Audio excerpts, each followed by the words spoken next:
The Ginyu force arrived on Yardrat, and thankfully they weren't too much of a challenge for our group. But it does raise a pretty big issue. Now the Frieza force knows where they are, especially with the Ginyu force dead, they're going to need to think of something, quickly. They might be thrust into the battle sooner than they expect, so how will that turn out for them? We'll find out all that and more in this part 4 of What If Bardock Raised Kakarot. Bardock and his family try to think of what to do next. Kakarot butts in, saying that if they wait for Frieza, well, they'll just fight him here on their own terms. It gives them time to prepare, and possibly set up some sort of sneak attack. Ruda agrees. They at least have a few days. Hell, Frieza might not even show up too soon. Maybe they'll get even more time. If they go out to attack Frieza, that could leave this planet vulnerable. Unless they would go literally right this moment, knowing that no one's on their way to Yardrat. Bardock's once again trying to focus, seeing if he could just activate that foresight. He still has no grasp on it, but here it can actually show him a way out. He got that vision of Frieza recently and he wonders if that means he's going to fight him soon.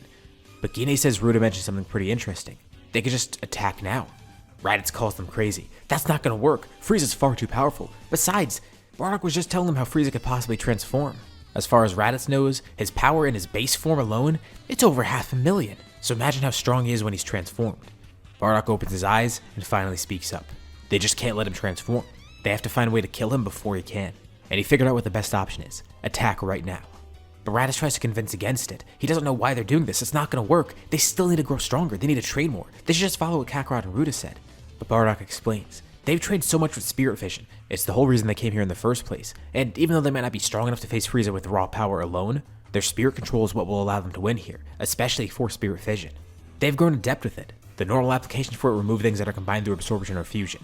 But they have such a good control in Force Spirit Vision that they can basically remove any type of energy from anyone. Although there's two downsides. One of them doesn't really matter, which is the fact that they prefer to just fight normally. But the other downside is actually a weakness that they have. Landing a few hits is good enough to take energy that isn't from the original target. For example, if someone stole that energy, it wouldn't be too hard to remove it. Look at what Kakarot did with Ginyu. That was kind of different, but still. It was separating soul and power that were in places that they shouldn't be. But with Frieza, they're going to have to take his raw power, and the issue with that is, it's a lot more intensive to use Force Spirit Vision on that. It takes more focus, more time, and more importantly, they need to land more hits on him, deal more damage. That's the big thing with it. They have to find out some way to deal damage. And enough of it in a rapid succession, and Bardock thinks this is their best opportunity. If they hit him with a sneak attack right now when he doesn't expect it, that can allow them to deal a ton of damage, and they'll just use Force Spirit Vision to win there. This will prevent Frieza from transforming, and it'll weaken him. Worst case scenario, they land some hits, taking some of his power, and if he transforms, that does weaken him. And best case, they can kill him in his current form, the small one that they're used to seeing him in, the weakest form. And he realized how incredibly risky it is, but he tells them again, that's why they've been here for so long. They've perfected spirit control to such a level that even Paibara was surprised. They were some of his best students, and they weren't even from Yardrat. And the best part is, it won't take too long for them to get there. They know the general direction of the planet that Frieza's on. And his power, it's significant. If they focus enough, they could locate it pretty quickly and use instant transmission, popping in, attacking, and using Force Spirit Vision. Raditz still doesn't know what to think, and now Ruda's even a bit concerned too. Honestly, she wanted to fight Frieza with their own strength. This isn't as fulfilling, but it's also more risky. But then Kakarot sides with his parents. As much as it irks him to do it like this is their best option. They just want to defeat Frieza. The method doesn't matter. Of course, fighting him and using their own raw strength, that would be much more satisfying. But who cares about that? What's more important is actually defeating him. And this would be a group effort. If they all use Force Spirit Vision at once, and attack with rapid succession, they can defeat Frieza with it. So the four of them stand together looking at Raditz, who's visibly concerned. They're actually going to do this. Damn it. Looks like he doesn't have a choice though. He tells them to not say he didn't warn them. And together, everyone starts focusing, trying to locate Frieza's energy. And he senses it. One last opportunity to turn back. But they go for it. They teleport over to Frieza's planet. Frieza hears a strange sound behind him. And then another, and then three more. And before he even knows it, he's attacked by one of them. Bardock's family teleports in one by one, with each of them then rapidly delivering punches and kicks. There's a couple of high-ranking soldiers in the room. Their scouters all explode. There's a sudden burst of power as these five teleported in. With huge power levels too, they were full power right from the get-go. But these other soldiers immediately recognize who these people are. Those are the Saiyans from before, the same ones that left here. They are alive, just like Frieza thought. Frieza has no opportunity to catch his composure. He's taking attacks from all sides, but then he catches himself. He's been a little injured, but he hasn't taken too much damage. And now that he's collected himself, he can actually fight back. He starts blocking all the attacks. Then finally jumping back and getting some distance, looking over and seeing who's actually responsible for it. It's those same Saiyans. How'd they get here? When they get here? And how are they still alive? He knew something strange was happening with them, but they just appeared out of nowhere, literally out of thin air. That explains it. They could teleport, can't they? He doesn't know how, but that's the only explanation. The only way they got off that planet, the only way they got here instantly. Bardock simply says yes. But it's too late now. He's beyond enraged. He doesn't even know how to respond. Being blindsided, being betrayed by these Saiyans. The fact that they're trying to rebel against him, it's not going to stand. He says they've sealed their fates. They might have gotten some good hits in, but their power certainly isn't enough to face him now. If that's all they've got, he could simply kill them in his first form. And then Frieza begins charging energy. The room that they're in explodes. His aura flares up significantly, and then it starts to die down. Frieza can't tell what's happening. It feels like he's charging power, but at the same time it feels like he's losing it. Zarbon and Dodoria are nearby. With Zarbon pointing out, his aura, it looks like it's dissipating, like it's flying up into the air and then just fizzling out, almost like it's being sucked out by something. And then they see a small trail leading from it. A few small trails split out from there, leading all towards Bardock and his family. Frieza continuously tries to charge energy, but he just gives more to them, and Bardock can see, they've done it. This is exactly what they needed. They've given just enough damage, but if he charges any more energy, it might be too much, and he might get desperate and transform soon. He tells everyone now. He sticks his hand out to the side, as the others all channel their energy into Bardock's hands. And then Bardock puts his hands together, compressing it into a ball. It's a dense, powerful ball of energy. He holds it in one hand as he then rushes towards Frieza, winding his arm back as he yells out, throwing the ball right at Frieza. Frieza stops powering up and tries to catch it. But the blast, he can't believe it. It's so powerful. How did a Saiyan muster up that energy? A single Saiyan, no less. The family continues taking energy from Frieza, channeling it into that blast. And with one last burst of energy from Bardock, he yells at Frieza, saying he's through. There's a blinding explosion of light. As Frieza suddenly starts glowing, his own energy, it's being used against him, and he doesn't even realize it. And just like Bardock feared, at one last desperate attempt, Frieza starts to transform, but it just overloads the energy they're channeling into him. Frieza brings about his own downfall with a massive explosion of power, knocking back everybody in the area. Frieza's defeated, and doesn't even know what happened. The last sight is one he'll remember, Bardock and his family. Frieza completely dissipates after the explosion, and Bardock gets up. He can't believe it. That's all it took? That worked? That's what Yardrat's powers allowed him to do? Bardock is annoyed that they had to resort to that. The technique is powerful, and if they use it as a sneak attack like that, they can quickly absorb energy. But still, it's not as fulfilling as they thought. They didn't use their own strength, and they fought Frieza at his weakest, catching him off guard. It's un-Saiyan-like, but then Kakarot butts in. It was the best way to do that. Bardock was the one to come up with the plan after all, and it worked. He should at least be proud of that. And besides, he points back at the others. They still have a ton of other people that they could still fight. A good chunk of Frieza's army is there right now, and Bardock says he likes the sound of that. Kakarot and Ruda look at each other and nod as they then start teleporting away, with Raditz trying to keep up with them, also teleporting, but not as efficiently. Bardock and Gine face Zarbon and Dodoria, with Zarbon transforming, showing off his full strength, with Gine simply one-shotting him, and Bardock doing the same to Dodoria. The two stand back to back, launching blasts all around them at some of the soldiers. And all around, they see explosions. Kakarot and Ruda are rapidly teleporting around, with Raditz trying to keep up with them, not as adept with teleporting. They're all launching blasts everywhere, defeating the soldiers as they come. There's hundreds of them. And Raditz is kind of fed up because he's not able to keep up with their speed. So he just sticks out both of his hands, launching powerful lasers as he spins around, raising the entire area around them, with Kakarot and Ruda almost being singed by the attacks, quickly teleporting out of the way up to Raditz. Ruda yells at him and tells him to watch out where he's shooting. And Raditz says excuse him for not being able to teleport like that. They don't need to keep showing off. And then Kakarot starts chuckling, teleporting all around his brother, with Ruda then laughing too, doing the same thing. Great, they found a new way to piss him off. Bardock and Gine watch on, and Gine is glad to see that. Look how strong their children have grown.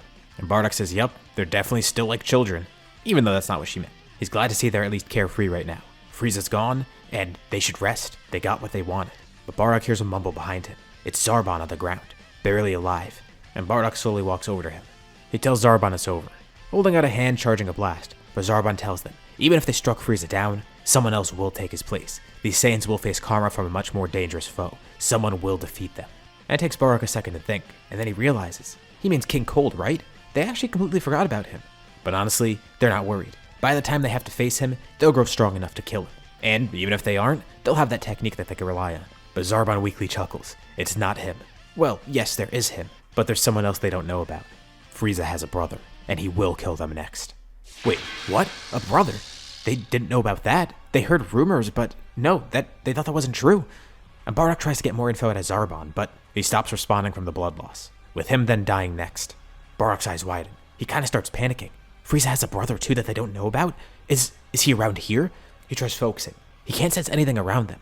It's a good thing King Cold wasn't here either because they completely forgot about that, but they could deal with him when the time comes. They heard some weird rumors about Frieza's brother, some guy that was completely estranged from the family, who's apparently much stronger than Frieza too. But they were just rumors, right? Two space pods come flying in nearby. Bardock's eyes dart up at them. Is that related to that? but he can sense who's aboard. No, that's Vegeta and Nappa. Kakarot, Raditz, and Ruda come over, with Bardock telling him about what happened, but they'll have to plan for that later, because now they have to deal with Vegeta and Nappa. The two of them rush off their ship, injured, and they're completely dumbfounded. The entire area is leveled, there's dead soldiers everywhere, and all they could see is 5 Saiyans standing there. It's Raditz's family. Vegeta rushes up to them. First, he wants to know what happened here, and Bardock says they defeated Frieza. He can't be serious, right? Vegeta looks around, and he pulls out a scouter, and he can't sense Frieza anywhere. He'll deal with the shock of that later. For now, they need to go. He came back here for reinforcements, or hoping to lead this guy to Frieza. But since Frieza's not here and there's no reinforcements, they're gonna need some other form of escape. Wait, what's he talking about? Who attacked them? Vegeta says there's no time to explain. He yells out, they need to get out of here. Use that teleportation thing. Frieza's brother is coming. And then Kakarot looks up out into space, and his face morphs into a look of horror. Ruda asks what's going on, but then she senses it too. The two of them look completely mortified. That power, it's unlike anything they've ever felt, even higher than what Frieza's was, by a significant portion. And then on a whim, Kakarot then grabs onto Vegeta and Nappa. He tells the others, it's time to go. Kakarot teleports away with Vegeta and Nappa. Ruda and Raditz teleport away too. And Gine and Bardock look up in the sky. They could sense the same thing. So the two of them then teleport away as well. They arrive back on Yardrat fine. They catch Vegeta and Nappa up to speed, but then Vegeta and Nappa explain what's going on. They just encountered Cooler's armored squadron. They were chased as they were leaving a planet, and the two did put up a fight. And while they didn't want to retreat, they actually had a better idea in mind. They wanted to lead them right to Frieza. That was their best option to having Frieza defeated. He didn't even realize what was going on in the meantime. But they know about Cooler too now. All of them do. But they need to figure out a way to defeat him now. And Bardock's a little concerned now. Now that he thinks about it, that vision that he had of Frieza, it never came to be. Vegeta asks what that was, with Nappa also curious. Bardock kind of gives a brief rundown on his power, but also says what he saw. He saw Frieza, looking different. Or, at least he assumed it was Frieza. He transformed or something. But that vision never came true. Part of him thinks maybe it didn't happen because he changed the future. He avoided that outcome. But there's another creeping suspicion within him now. A very realistic possibility. Something that Kakarot brings up. What if that wasn't Frieza that he saw? And Bardock tries to remember the vision. It definitely did look like Frieza, at least a transformed version of him. But then he remembers something strange that stuck out to him. The gem on his head. It was blue rather than being purple, which he just attributed to the transformation. But then Vegeta brings up something too. Wait, describe more about that Frieza form that he saw. So he describes it, and Vegeta says that's not Frieza. He saw Cooler. And that's not a transformation, that's just what Cooler looks like. Frieza was never a threat to them. This was always going to happen. They're going to face Cooler next. That's their primary threat now. Back on Frieza's base, a ship lands. Cooler's armored squadron steps off, followed by Cooler himself. He looks around. Their scouters can't pick up anything. Those two Saiyans they were chasing, it should have led them right to Frieza. He expected an ambush, but didn't care. He was more than prepared to actually kill Frieza right now. But the whole planet is decimated. He goes over to what looks like a destroyed throne room, and all that's left is just a massive crater. Dead bodies are scattered everywhere, including some of Frieza's top men. But the armored squadron notes something. There's a couple of ships approaching, including one big one with a giant tower on it. Must be some reinforcements. And then Cooler immediately recognizes who it is. His father. King Cold steps off the ship, looking around, angered to see this planet decimated, and all he sees there is Cooler and his armored squadron, assuming they were responsible. So, after all this time, they finally see Cooler again. And Cooler greets his father. He tells him it's a shame what happened to Frieza. He has no clue what happened, and Cold tells him to not play stupid. He knew Cooler had it out for them forever, but Cooler tells them truly he doesn't know what happened.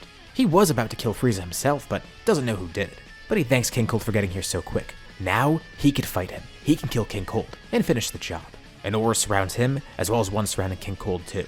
Cooler tells his father it's about time that he took the throne. But something does remain on his mind. He wonders who killed Frieza. Especially because they stole the kill from him. He would have loved to do that. They might not even be big threats to him, considering he is stronger than his brother after all. And his brother always did like to suppress his power, which could have been his downfall. But he'll deal with that later.